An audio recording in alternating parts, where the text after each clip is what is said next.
सुबह जल्द जागने वाली खातून में छाती के सरतान का इम्कान कदरे कम पाया जाता है। दोस्तों, आज की इस वीडियो में हम जान सकेंगे कि वो कौन सी खातून हैं जिनको छाती का सरतान बहुत जल्द हो जाता है।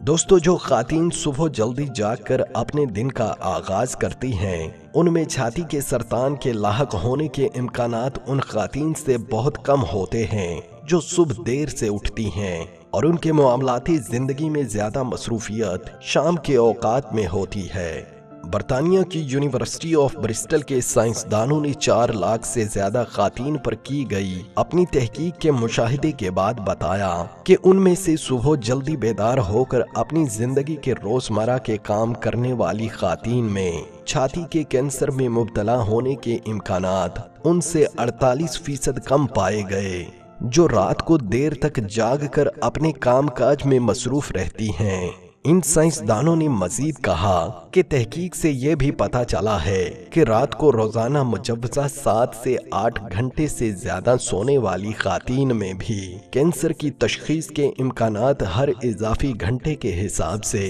20% तक बढ़ जाते हैं। साइंसदानों ने इसकी एक और तोजही इस तरह पेश की है कि जो लोग सुबह सवेरे जागकर अपने दिन का आगाज करते हैं, वो रात होते ही गहरी नींद में चले जाते हैं और इसी वजह से सुबह जल्दी जाग जाते हैं, जबकि इसके बरखिलाफ शाम को तादेर काम करने वाले रात को ताखीर से सोते हैं। उनकी नींद पक्की नहीं होती और इसी वजह से उन्हें कैंसर लाहक होने के इम्कानात ज्यादा होते हैं। दोस्तों, साइंसदानों का कहना यह भी है कि माजी में होने वाली तहकीक को मौजूदा तहकीक ने मजीद रासख कर दिया है कि नाइट शिफ्ट में काम करने वालों और मसनूई रोशनी में ज्यादा देर रहने वाले अफमें कैंसर का लाहक होने का खतरा ज्यादा होता है।